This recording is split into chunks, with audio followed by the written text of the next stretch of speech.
Thank you for joining me on Wilderness with Amani. I stopped off, I had a lackluster trip in the Eastern Sierra. I figured I would stop off at the West Market River on the way home. The river's flowing good, but man, it is brown. All this hot temperatures is really smelting the snow. So what I'm gonna do is take this opportunity to demonstrate how I like to fish spinners in faster water for those of you who might be a little bit newer to fishing and stream fishing. I like Panther Martins because they got a lead body, you can really throw them far, and the blade spins real easy. Under lighter flow conditions, another brand I like to use are Mepps. Mepps are another type of spinner where the blade spins real easy.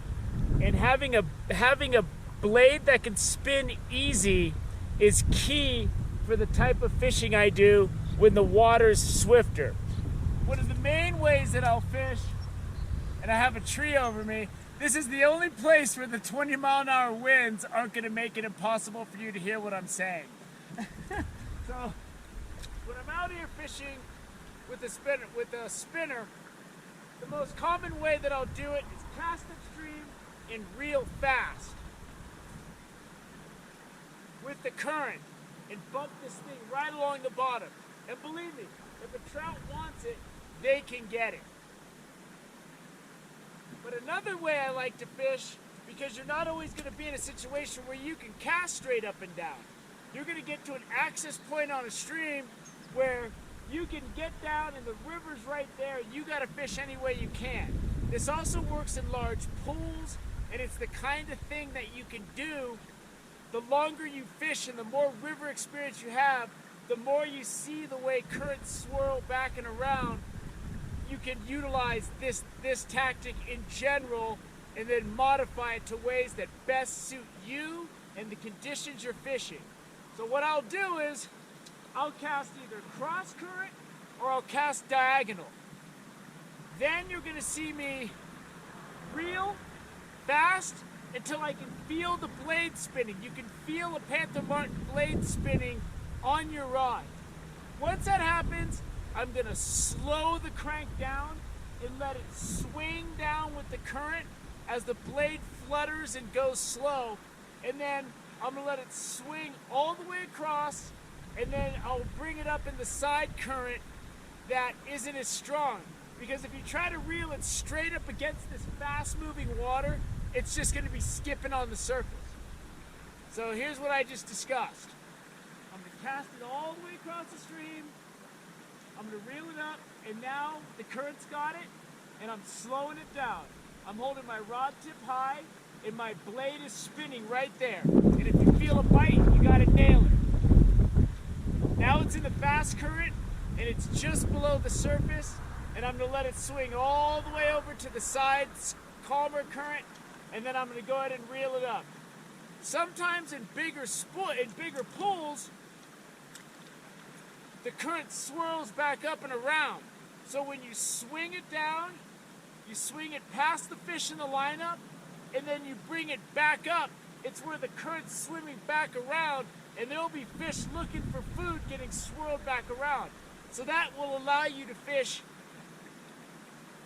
across, swing it past anything that's in the middle, and then bring it back in that backwash current in those deeper pools at a normal speed.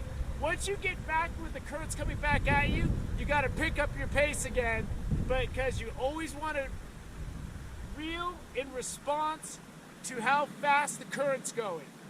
I'm using this bigger flashy spinner because the water's brown, and unless you're drifting bait like crawlers or salmon eggs where they can pick up that scent in the river and get it off the bottom, they got to be able to see it. I was fishing jigs earlier and I couldn't even see the jig until it was right there.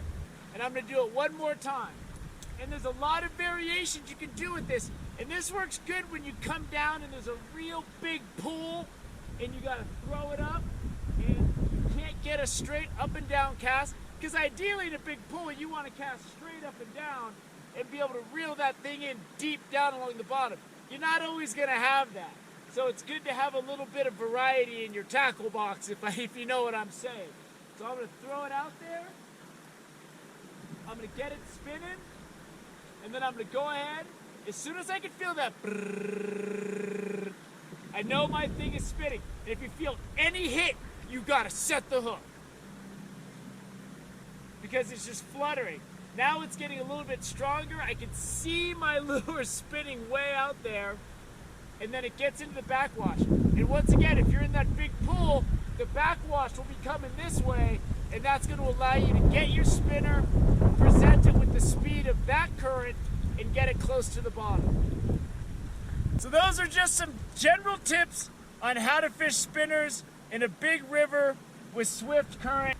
And it's just, it's one of those things where when the water's dirty like this, a spinner like this can be the one thing that the fish can actually see and locate.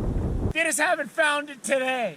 So I hope those tip on how to fish spinners in bigger rivers with swifter current helps you become more of a dynamic spinner fisherman when you're inside of rivers.